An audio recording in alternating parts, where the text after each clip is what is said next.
Good morning and welcome to Behind the Screen. I am JM, and this is a show where we hang out, we talk about games, board games, role-playing games, card games, video games, things that excite us, things that are important to us, things that inspire beauty and hopefully make us better players, game masters, gamers, and if we're lucky, humans. Hello to Grom and Tink out in the internets, and hello to John Doom, who's like sitting like right there. The chat is coming from inside the house. So today we're doing a campaign clinic where I'm just going to talk about the games that I'm currently running and some things that I've pulled out from them. And lucky for John and Tink, I probably will make references obliquely to their characters, and John can be like, "No, damn it, that's not how it went down." And in fact, we're going to start there. So I've been running a lot of Savage Worlds, as you may be able to tell from my background. It is a game that I deeply enjoy, and I'm running actually 3 games worth of Savage Worlds right now. 4 games. Oh crap, 4 games. How many games am I running? I run a lot of games. Little bit of a GM addict. So I'm running a Lost Colony game. I just wrapped up a Deadlands game. I ran Horror at Headstone Hill for the 3rd time because it's just such a damn good adventure. I'm running the game with the kids. We're going to do Pine Box Middle School tomorrow for a bunch of middle schoolers, and I'm very excited about this. I need to lean more into the Scooby-Doo side of things. You see me look off in this direction, it's because I'm going to make eye contact with John, as opposed to staring at my own reflection like some sort of narcissist. Narcissus? Yeah, I think both work. And then I'm running a Savage Rifts game for John and Tink and Landauer and Ronnie and a couple of other people. And I love running Savage Worlds. If you are a GM who has more ideas than time, you need to play Savage Worlds, because the ease at which I can be like, hey, we're playing Deadlands, but I want to take this one shot over here and run some Legend of Ghost Mountain. Nobody has to learn a new rule set. You get a wild hair to run a game about a cult where that is trying to live forever by being in touch with aliens, like the movie Endless. Run a one-shot. You want to run a Deadlands game without any supernatural elements, like the poacher adventure that's on the swag deal. Awesome. One shot. You can stay in the same system and very quickly do, hey, which of these do we like best? Let's run a month's worth of one shots to see which of these capture our imagination. Or, hey, do you think this idea is worth exploring in a whole campaign? Or do we like this setting? Savage Worlds, that flexibility is unparalleled, and especially when it comes to the player side. Like, you may be sitting there in the future watching this video and being like, hey, I can do that with 5e, I can do that with GURPS. Hero system from the ground up is based for it.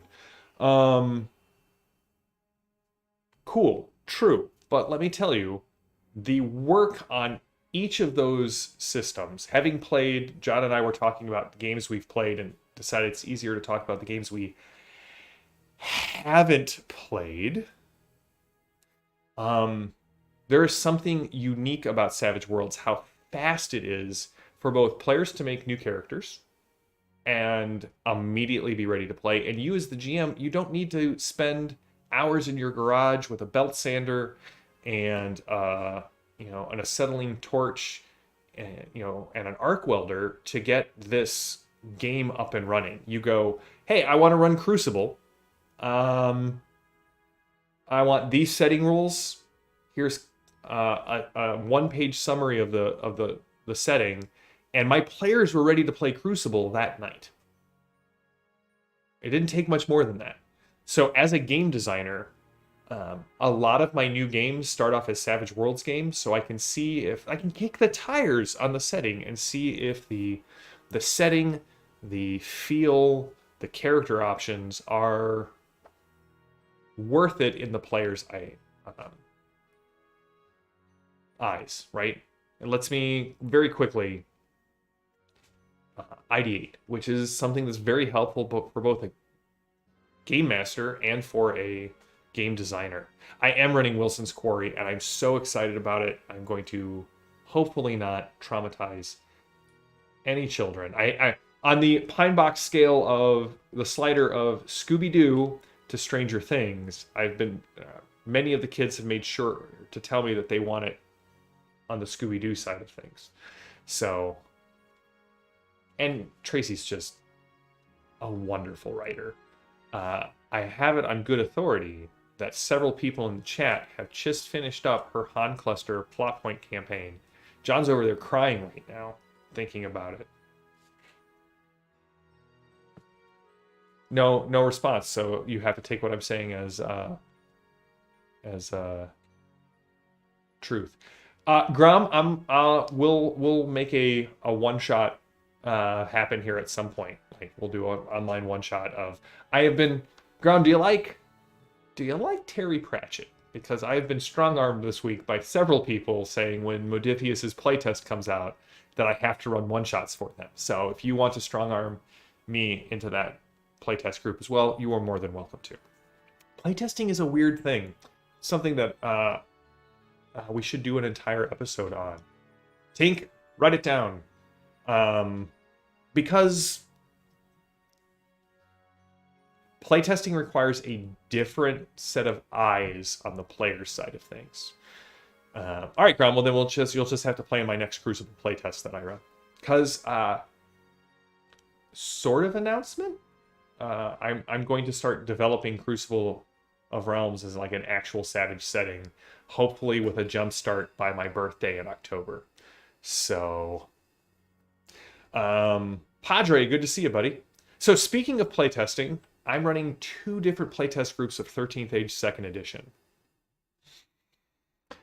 First of all, if you like first edition 13th Age, 2nd edition 13th Age is even cooler.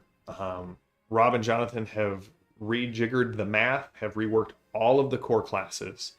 And what is excellent about it is in one of my playtest groups, I have half the table playing first edition classes that won't get updated. So classes from the Book of Demons and classes from 13 True Ways. And they are no more or less unbalanced than the reworked classes from 2nd edition. They've tried to promise that 2nd edition will be fully compatible with all of the 1st edition products. And I can tell you, I'm running a campaign that was written for 1st edition. And I have players with classes from both sides, and it's working. Padre, well, there you go. Then we'll just have to... we'll do a Crucible one-shot with Padre Grom and several other iconic people because I really want this jump start to pop. So we'll get some play tests in. But here's the thing: as a GM, as a game designer, this is key. Don't just run your game yourself. Running your game for yourself is brilliant and is how you refine your game. Daniel Fox had an interview with Nerdarchy, which I was like, the streams were getting crossed, right? But first of all, if you haven't checked out that interview, it was wonderful. It was 3 guys from clearly opposite sides of the gaming sea doing their best to have a great dialogue and conversation and kind of clear the air on some things. And Daniel Fox said something. I would love to have Daniel Fox on Beyond the Table, so I may try and schedule that. But the next Beyond the Table, we're getting the date scheduled, will be Rob Hainsou and Jonathan Tweet of 13th Age. We're going to talk about 3rd edition D&D, Ars Magica, 4th edition D&D, Epic Spell Wars, the new game that Rob has on Kickstarter, 13th Age, Everway. I'm going to try and get like an hour and a half with these guys to push this out there. But you need to do blind playtests. And what do I mean by that? You need to package up your game, and you need to have somebody who isn't you and hasn't played the game under you, run the game and play it. Yes, John, have a Benny for Friday. JM, remember that you gave John a Benny for Friday. Because they're going to find things in the game that you are unaware exist. Jackals was changed right up until the PDF release because of several blind playtest groups who came back and they're like, we hate that everything's an opposed roll. You could simplify the game by making the difficulty chart.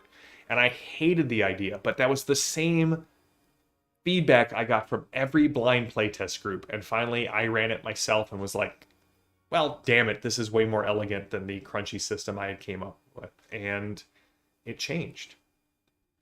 As players, playtesting can be difficult because you're not just there to have fun. You're there to go, this was too hard, this was too easy, this rule doesn't make sense. I've tried to wrap my head around it several times, and it just doesn't make sense. And the best part about being in a playtest group, especially if you're doing a blind test playtest group, is you can say whatever the hell you want. It's not like that GM wrote that game. Unless, of course, your playtest group is Jackals, and your wife was watching you test the game and was like, on the way to a friend's house the next day, spent the entire car ride telling you why the ruling you made was unfun for everyone involved and should be changed from the ground up. Thanks, Trish, if you ever watched this video, because the mutual death rule is a better way of solving what happens when two people crit. The 13th Age game is a blast, Tink. We're playing tonight, so it should be interesting. We're playtesting not just the 13th Age 2 rules, but we're testing a whole new campaign that was written for 13th Age and will be coming out after the 13th Age 2 funds. One last thing from my Savage Rifts game. Those bastards, and I know that two of you are in the chat, and one of you is within hut throwing distance. I think I told you guys about how I was running an adventure and they decided to unseal a portal to hell, a MacGuffin that I laid out there to set up future things. And they're like, no, we break the seal, we pop that Pringles can of evil and head down into the underworld. I was like, all right. Thankfully, I have 2 weeks, so I prepped an entire multi-cavern so that no one felt railroaded path from that point to the gates of Dis, where Hades held court. You said you didn't want to see your dad and your mom, Tink.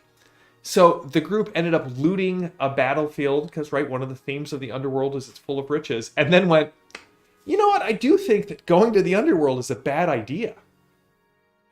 Let's leave the underworld now and never come back here again.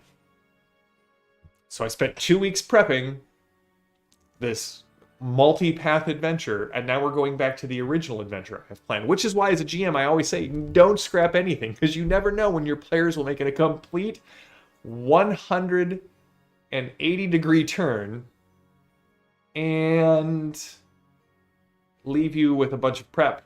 If you are somebody who just gets rid of your prep, it's exhausting, man. It's like nihilism.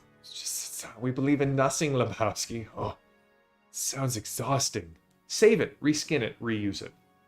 And last, I'm running a Hyperborea game. In that game, did a giant review on Hyperborea. First of all, I just have to continue to sing the praises of Foundry. Foundry lets me run this Hyperborea game. It lets me run this game with people who are in Colorado and either on the extreme East Coast or the extreme West Coast, depending on where Evan is in the U.S. The one thing that I miss about running using Foundry on Wednesdays when I run my Hyperborea game, as opposed to when I run it on Savage Worlds, is the Hyperborea thing is clearly a fan creation. So there's nowhere to submit bug reports. Whereas John Doom and I brilliantly invited Cripwright to our Friday night game so we can submit bug reports directly as they happen. And sometimes they are fixed mid-game. It's the difference between using, a fan-created supplement and one that you pay for. Like, when you pay for something from Sigil Services, you can submit a bug report and they will get to it and they will fix it and update it, which is great. But there is something joyous for me of going back into the dungeon and running a very brutal, first and basic-ish D&D game with all of the cool bells and whistles that Hyperborea adds on top of it. Things like -10 death. We run as written. So several characters have hit 0 or even -1 to 3 and thought they were dead and were pleasantly surprised that, no, you're alive. You don't start bleeding to death until -4. The group is very cautious and low on resources, and now on the second level of this dungeon. I think I talked about it. They scoped out this warlord's palace and were like, that's like 24 cannibalistic Cthulhu cultists. There are 5 of us. If things go wrong, we're dead. So they journeyed all the way back to town, hired a bunch of mercenaries, and then were able to clear out the top level of the dungeon. There's also something joyous, and I know Ben on Questing Beast said this in the last couple of weeks, but for me, this was a lived experience at the table. I'm a firm believer that magic items should not have a specific MacGuffin-solving thing. Do I put them in my games? Yes. If you play through Fall of the Children of Bronze, there's an item you can get in one of the first adventures that if you happen to figure it out in like year 7, it helps you avoid. I like that continuity. But for the most part, I love random treasure tables because I'm like, I don't have to solve. This is a big GM secret. You don't have to create a solution for every problem. In fact, your job is not to create solutions. If you come up with a solution, I have seen this in many, many games, and I have experienced this on both sides of the screen in many, many games. If the GM goes, here's the problem, here's how you solve it, what happens is players come up with a creative solution, and because you have a solution in mind, you are less willing to allow flexibility. You're like, well, no, I said in my notes that A leads to B leads to C, and John Doom and Tink have used powers and come up with pi, or I, or E, or some other irrational number. But it works. As a GM, don't try and solve the problems. Don't try and create magic items that create some sort of Rube Goldberg machine that will create the answer. Instead, give them wacky magic items and watch how they use it. They have a cloak that when they wrap it around something, it makes it weightless. So they're constantly using it to wrap up tons of bodies and move them out of the way and hide it so that people coming through the dungeon don't see it. One of my players found a tin on one of the cultists, and we rolled randomly, and he didn't know what it was. There were just 2 green pills. Had no clue what they were. But as they anticipated, the fight went bad, and instead of fighting small, discrete groups of cannibalistic Cthulhu cultists, the alarm was raised, and they were very quickly surrounded by cannibalistic Cthulhu cultists, which I enjoy saying as much as I enjoy saying the anthropophagy of Zimbala, which are the cannibalistic Cthulhu cultists. And so Mark was like, screw it. Either this is poison, and I die a less painful death, or maybe this pill is useful. Well, what they didn't know is 4 weeks ago, I rolled up, they were pills of super speed. They cast haste. And so the barbarian went from attacking once or 3 times every other round, right? 3-2 is how it's written in AD&D. So 1 attack round 1, 2 attacks on even rounds. He went to attacking 3 times a round and doubled his pace. And so suddenly what was an insurmountable problem became pretty easy with the Berserker running around just chopping heads off people because he got 3 attacks a round. It was amazing. Also, what if they hyper-focus on that dang tapestry? They have. They've tried to use it for everything. Tink brought up another great example. They had a bunch of poison, and they were asked to free the thieves who had been caught. Well, the thieves were too well guarded. That's why the Thieves Guild didn't free them. And they were scheduled to fight a crocodile. So they convinced one of the thieves to eat like all of the poison they were carrying, and the other thieves pushed that thief into the crocodile pit first, and the crocodile failed its save versus poison roll, eating the poisoned flesh of the thief, and died. Just standing ovation. It allows you to be surprised. And that's the thing I love most. I don't like it when players are trying to break the GM or break the game. I like it when players are creative and they surprise me. Yes, Grom, I want bennies in every game because it allows me to reward behavior that I like or soften the sting. Like, I would never just declare the players are captured in another game. But you know what? In a Savage Worlds game that would be in genre, I would say, like, I may even write a setting rule that says, hey, if at any point the whole group is like, listen, we surrender and we want to be captured, or the GM says, hey, you're going to get captured because you're all at 3 wounds and the guy decides to capture you, I can give them a Benny and say, hey, genre convention, here's a Benny that you can now use to plan your escape. Like, it softens the sting of what may seem like GM fiat. I love that. This sounds like the holler. So that's it. That's what games I'm running now. It's what games I'm excited about. It's a little bit of insight into how I run and maybe some wisdom I have gleaned from it, hopefully. On Thursday, we're going to talk about Vendom. What it is, where it's at, what I am...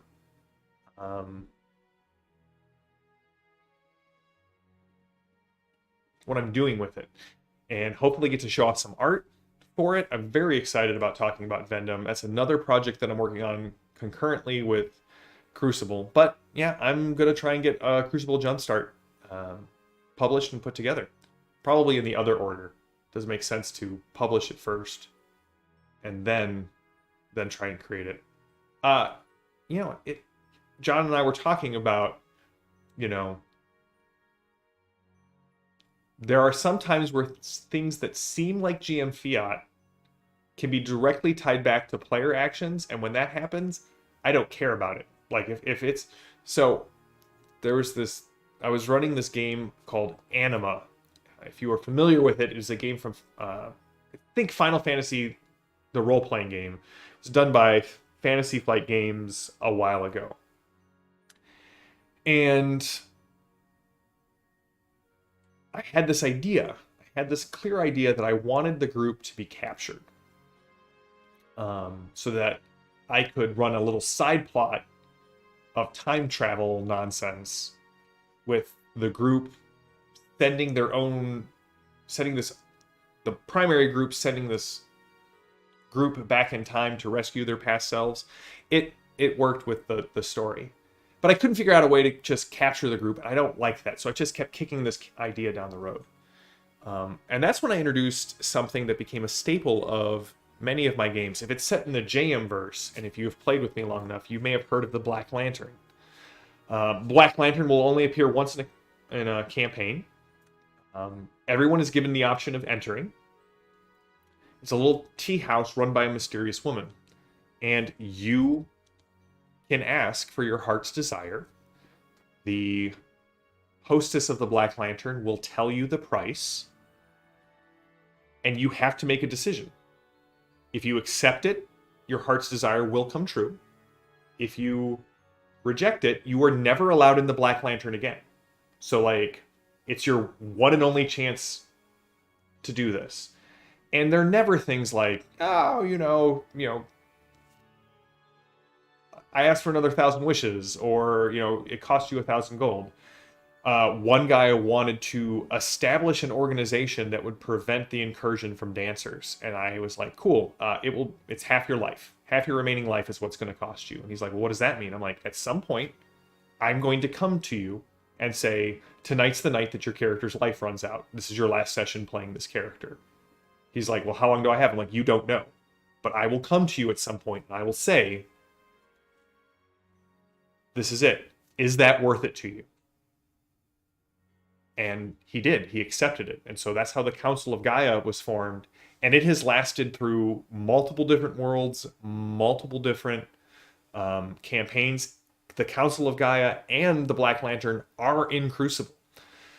So my buddy wanted to find the sword of his god, which was lost like thousands of years ago. And I was like, all right, Christopher, I'm going to write something on a piece of paper. I'm going to seal it in an envelope. And when the beggar gives it to you, you have to do what's on the inside of this. And he was like, I'm like, if you do it, you'll get the sword of your god back. He was like, but what's on the paper? I'm like, you don't get to know. Like, every session, like, he got to keep it on his character sheet, but they left their character sheets at the house, and I never touched it. Like, the envelope, it got coffee stains, it got beer stains. Chris would take notes on it. The note says, you have to lose the next fight. And so they're going into this big fight. They're ready to kick the ass of this like evil governor. And the beggar says, they're walking up and this guy says this passphrase and Chris is like, shit. And he opens up the letter and he's the one who convinced the group that they had to surrender to this guy and lose the fight. And that I'm okay with. All right. So Padre, the Wolfenstein start, always great. You know what? It is my personal, it's the last 5th edition adventure I read and played in. No, that's not true. I read through Storm King's Thunder. I do not like Out of the Abyss. I think it is a poorly put together adventure. But there are some really beautiful spots in there. And the prison break at the start, aside from some really bad advice, is brilliantly written. Like, the fact that you get to fight a Vrock at level 1 because it's had the crap kicked out of it by the Drow, and so you get to fight this powerful demon at level 1. I love that as part of your prison escape. So, Tink, you have lost a Benny for that joke in the Rifts game. I'm just kidding. I never take Bennies away from people. So that's it. That's where we're at tonight, or today. We'll be back on Thursday when we talk about Vendom. I don't know that there's anything else going on Iconic-wise. I know we said we're gonna be back. Iconic Podcast has not gone away. Neither has Exploring Glorantha. There's just a couple of people who are associated with that who are having some tough times, and we're waiting till that smooths out to kind of come back to it. There is a new Bare Bones that will be coming out this month to all Iconic patrons. If you go over to patreon.com/iconicproduction, you can support the patronage and get the next copy of the Bare Bones. It's a forest fairy tale adventure that I'm very excited about. Again, Bob's artwork is killer. So, also thanks to everybody who showed up for the Zoom call. It was a lot of fun, and we're gonna do another one for our another Dragon Moot here in April, but not till I get back from Chaosium Con. There will be no behind the screen next Thursday because I will be on a plane traveling to Ann Arbor. So that's it. Until next time, stay safe, stay healthy, stay gaming. I am JM. This has been Behind the Screen, and I will see you all later. Until then, have a good one.